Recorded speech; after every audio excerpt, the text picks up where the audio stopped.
How's it going, everybody? So we're back with another FarmerPhil. I know it's been a while, and as you can tell, it definitely has been a while since I've actually been on camera. So if you're wondering where I've been for like the past 4 days that I haven't uploaded, Twitch. I've been doing Twitch. I streamed all of Trial Ascension Hard Mode. I'm on floor 100 right now, and I did all of normal mode. I was like 3 days full of twitching all day, and it was like probably like a total of like 30 plus hours of Twitch streaming. So it was a lot of fun. If you guys missed out, then if you guys missed out, don't worry. If you go over to my channel on Twitch, which will be in the link will be in the description below, then you can actually watch the playbacks of those if you want to. A lot of hours, so maybe not all of them, but they are on there. And if you want to see a floor that I get done, go check that out. Alright, so now we're ready to actually get through to FarmerPhil. So, what do I want to talk about today? And this is kind of something that I've already talked about before, but I did it on my main account. I don't know why. I try to give advice on my main account and no one buys it because I'm like a lot further in the game, or because maybe I was pay to play when I first started playing. And you know what? That doesn't necessarily mean I'm bad at giving advice, you know? So I'm going to give the advice on FarmerPhil account and prove the exact same thing that I've been showing you guys and telling you guys for a while now. And that is how to make 6-star or even 5-star monsters quickly. And the game gives you all the tools to do this really efficiently and really fast now. Like tools that I didn't have when I first started. So you guys have got it easy, and FarmerPhil has got it easy. Look at all these Rainbow Mon, right? Like you look at all these Rainbow Mon, you're like, whoa, there's no way you got those without buying them, or you know, just like no. Look at how many mana stones I have. And look at how many Rainbow Mon I have. One explanation for that, and that is, in fact, farming Giants. You guessed it. I've been farming Giants B7 non-stop since you guys saw me on the last video. And I can farm Giants B7 with about 85 to 90% success rate now. Really nice, really fast, pretty efficient too, and I'm level 28. And I told you guys, you guys told me I couldn't farm it before level 30, and I told you, here I am farming Giants B7 before level 30. I can actually do it, and just look at all these Rainbow Mons. That's proof right there. I could do a full run, but I mean that's gonna take up time, so I'll do it at the end of the video. But just check that out. That is just beautiful. It's gorgeous. And what do you do with all these? This is how it's going to kind of factor in and how you start making fodder monsters. Now at my kind of level, I really don't need a 6-star yet, but it would be nice to have one. And you look right here, I'm always going to have these 5 Angemon ready. Where do you buy these? You go over to the shop, which I don't have open yet, and when you open this up, you can head over to the guild shop, and it will show you, guild shop, and you can buy these Rainbow Mon. Buying these Rainbow Mon is very, very, very important. So it's a 4-star max level Rainbow Mon that will allow you to, basically it's fodder, 5-star fodder. So right now I already have the fodder ready for a 6-star monster. The only thing I need to do is make 24-star monsters now. Now that might sound like a lot, but if you start thinking about it, you get these scrolls here and there, maybe you get 3-star max level Rainbow Mon, and you start putting these up, and you start leveling these up, and you start noticing a pattern. Getting the monsters to a max level isn't really the hard part, it's actually finding the monsters to evolve them. And if you look at this right here, if we can count up right here, that's 1, 2, 3, 4, 5, 6, 7, 8, 9, 10, 11, so that's about 12. That's about 12 4-stars that we can make right there with these 3-star, you know, as fodder, okay? Because these are technically 3-star monsters. So all we need to do is get a 3-star, one of these, you know, some of these 3-star monsters up to max level. That's 12 of them right there. That's 8 left. That is a 6-star monster right there. And I haven't really even been trying. I could pop a double EXP booster and get a lot more. So without even trying, I've already got the 5-star fodder for the 6-star, and I'm pretty much almost done. And that's it. That is it. And I'm not gonna say like, oh, you know, I've been playing for a few months now on FarmerPhil, like 2 months. No, actually, I haven't really been playing on FarmerPhil as much because finals, but I am now. But back when I had midterms and finals, I played in between that little period between those 2 exams. I don't touch Summoners War when I have tests. And on top of that, FarmerPhil, getting these Angelmon, doesn't happen at lower level dungeons, not as much. And so as soon as I started hitting B6 and B7, which was about, I'd say 2 to 3 weeks worth of farming, I got this amount of Angelmon. This amount of Angelmon from 2 to 3 weeks of farming in Giants B6 and Giants B7. That is a lot of Angelmon. And I say it over and over again, the game pretty much gives you the tools necessary to really succeed, and you don't want to take it at face value when you see other people that are doing very, very good but are pay to play. Don't feel like you need to do that too. The pacing is so different in this game for pay to play players versus free to play. So this is me reaching out to you as a free to play player from FarmerPhil. The game gives you all the tools necessary, and this is exactly what I was talking about. So for all you players that believed me, thank you. I just wanted to show you here. And for all of the ones that didn't believe me, you know what? Whatever, it's fine. I'm not going to waste more time and energy on trying to explain it. And I had this huge comment chain about it because people are like, look at all those Angelmons. You just buy your fodder. No, like this is the fodder that I use. Even on my main account, I don't use crystals for premium packs, even if you're pay to play. A lot of players just don't use the crystals for the premium packs. And, you know, all the Angelmon that I have are saved up from way in the past. So, this is just me telling you right now, this is the way to go. This is the way to do it when you want to make more 6-star or even 5-star monsters. I could make a 5-star monster right now. Now, the thing that I would suggest, and now I know it's going to sound really awful, but you really need to start focusing on what really is beneficial for you at your level of gameplay. Feeding 4-star max level Rainbowmon, which sounds like a horrible idea, but I'm at a point in my game where I'm getting too many, and I don't know what to do with them. So even with this account, if I had about 10 total, I fed 5 of them in an attempt to get more 5-star monsters, and I'll tell you why. Right now, I am not even close to getting a 6-star monster. Not anywhere comfortable with 6-starring a monster right now. I want to get to I'd say like 34-ish, 33-ish before I start really trying to get that 6-star monster. I will do it if the opportunity arises. But before I start popping WXP boosters, I don't want to do that quite yet.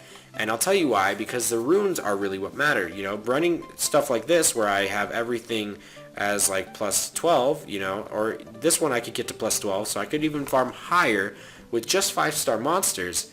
It's just the runes, and I've just been farming up runes. I've just been upgrading the runes, and I've been making sure that I've been saving all my Devilmon in case I do plan on 6-starring Orang as my first monster, or if I decide to use her as a fusion monster, which is still up for debate. I don't know if I want, which one I want to do first, because I don't know how close, frankly, how close I really am to the Sigmar's fusion. So I don't want to really waste time and energy on that and then end up 6-starring something I'll regret. So that being said, when I have stuff like 6 4-star max level Rainbowmon, and I had another 5 before this, you know, you gotta really start thinking about, well, do I want to let those just sit there, or do I want to start using them, and do I want to start getting more 5-stars with, you know, the same quality runes that are already on my other 5-star monsters? Because the difference between going from 5-star to 6-star is really just the stats. It's the HP stats, the attack stats, everything, the whole bunch. The only thing that doesn't increase is the stats down here, unless there's like some kind of awakening bonus and you awaken it too. But we're just talking about evolving here. So the only thing that increases here is the main stats right here, the HP, the attack, the defense, and the speed. Now, or sorry, not the speed, just the HP, the attack, and the defense. I've seen small increases, like maybe +1 in speed, and that's very rare. It usually never happens, but I have seen it on some monsters. Very, very handful amount of monsters. But if you can reach a level of defense and HP to really sustain your team, the attack isn't so much important, because as long as you survive, you will eventually do the damage that is necessary to kill the boss in Giants. The boss doesn't heal. So it's pretty, self-explanatory. So that being said, I just wanted to show you guys really quick before we do a quick run through Giants B7. I'll go ahead and turn off the face cam here so you guys can go ahead and get a full view, and then we will move on to summons. I wanted to do some summons at the end of FarmerPhil. Alright, let's move on. Okay, so let's go ahead and head over to Kairos Dungeon. We'll go ahead and do a run through B7 Giants. And one thing I want to point out really quick before you guys, kind of get lost in the Giants B7-ness. Definitely farm the secret dungeons. Every time a secret dungeon pops up, this is just a quick note, it's always a good idea to farm at least one, because you never know when they're going to be fusion monsters or when they're going to get buffed. A good example of this is the Fire Beast Hunter, which is one of the most sought after fusion pieces, and it's pretty hard to obtain, and one of my guildmates actually spent months trying to obtain it, and it was in fact a secret dungeon, and that was how I was able to fuse Verimo so fast. I had it saved up and I just summed it up and I was able to fuse all the monsters because I had all the materials ready. Well, the same thing goes for Mav with the buff. The Wind Penguin was in fact a secret dungeon, and if you go into my earlier videos you'll find a penguin army type video, and that was actually Wind Penguin secret dungeon. It was all me foddering tons and tons of penguins. Well, I kept one, I saved one, and the Wind Penguin Knight got a buff, a really good one, and as soon as I saw that buff, I was able to summon it, skill it up, and get it 6-starred ASAP. And I never regret it, I never turned back, never looked back, none of that, alright? So, my advice to you here is to just always pay attention to the secret dungeons, always farm at least one. I've been doing it on FarmerPhil, you guys should be doing it on your accounts. I do it on my main account. It's just an all-around great idea to do. So always keep one in your summoning circle, just try not to waste it. Don't use it for skill ups, only use it if you're going to build the monster or if you're using it for fusion.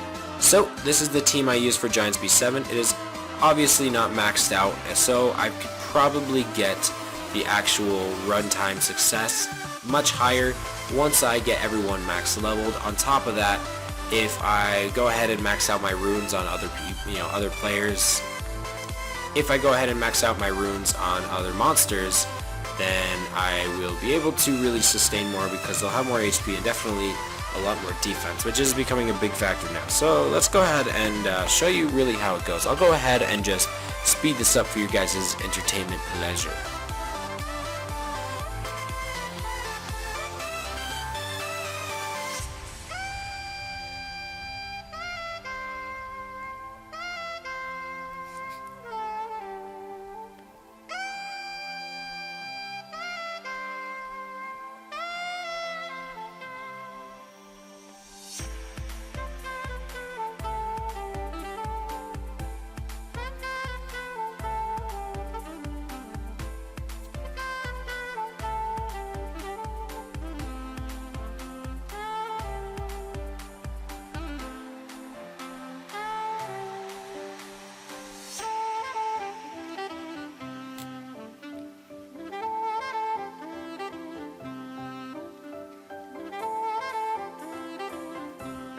So there you have it. That is my Giants B7 team for FarmerPhil. Now keep in mind it is far from perfect, and I am in no means by saying that it is 100% successful, but it does work and it does succeed most of the time. Sometimes I get unlucky with the defense break that the boss applies, but it is pretty decent, and I think this is a great way to approach these types of dungeons if you really pay attention to the team I bring, because you don't necessarily have to have a rank for this. You can really bring any type of nuker, and I think Rauk is also another great option because he can really proc very well and he brings his own defense break. But you also have to keep in mind you're really trying to get a higher HP on there. Also, take a look at this reward. This is another 2-star max level Angelmon. This is another fodder monster we're going to be using to further our goal to getting a 6-star monster before level 35. So, like I was saying, farming giants is not only just for runes, same with dragons and necro. You can really get a lot of mana out of this, a lot of fodder out of this, and just overall a great way to improve your account. So this is what I'm talking about when I say that you guys should be farming for runes most of the time that you're playing. And this is just a great example of what kind of teams you want to build when you start looking towards these types of dungeons. And even if you can't reach this far in, and maybe I'm a lower level than you, and maybe you can only farm B5, don't get discouraged. I have over a year of experience under my belt, so I know what I'm doing, and that's kind of why I'm able to succeed as much as I have so far.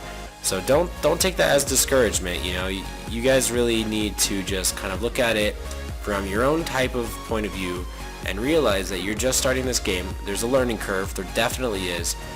But if you follow this guide, I guarantee you that you will be a lot better off. And I've been getting a lot of responses lately about this, and it's been really touching to me to see that it really has been affecting as many people as I thought it. You know, I didn't think it was, but it really has been affecting a lot of people. And I've been getting a lot of, you know, TOA advice. I've been giving a lot of just ruin advice and monster advice in general, and I get people consistently coming back to me on YouTube comments, on Twitch streams, just telling me like, hey dude, like Reafi, you're the man. I tried out that team you told me and I cleared that dungeon, or I tried out that monster build and that worked. It hits harder. Or even, you know, I tried out that TOA team and it cleared it. Like I cleared TOA 100 for the first time because of that team that you told me, or because of that guide you made. So when you watch these videos, you got to realize that I've got over a year of experience under my belt. I have an idea about what I'm talking about. So if I'm giving you advice, I'm giving it to you from the bottom of my heart. I'm not trying to con you in any way. Every piece of advice I give you is going to have a free-to-play aspect to it, including on my main account, because I always provide options, different options that are farmable, that will work in place of the natural 5 stars I have. It's hard to build teams without the natural 5 stars that you've already built up, because you build your teams based on the monsters, the good summons that you get. That is how you base your teams. I want you to find a single player out there that does not use the natural 5-star summons that they make, the good ones. You won't find them.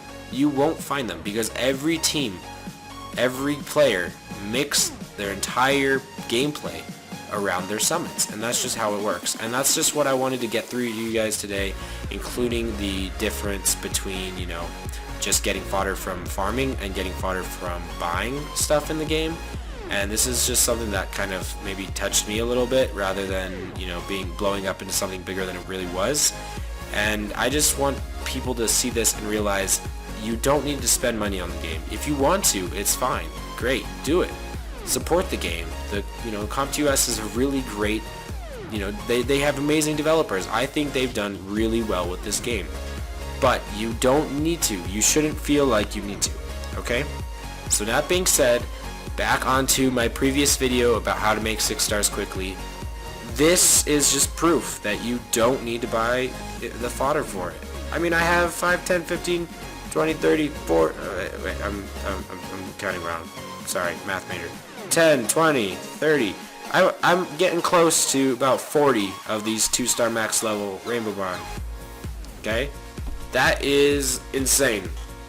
We need 60 for our first 6-star. And we will be getting there. And now if you're wondering, where do you get the 2-star fodder then? Well, you can summon them. You can get them from scenario drops. Or you can just straight up level up them. You can level up these 1-star summons. And yeah, you can evolve the gray star ones. You can evolve those to 2-star and feed those to the Rainbow Mon to get those to 3-star. You can do it. And that's what I do on my main account. I don't summon premium packs on my main account.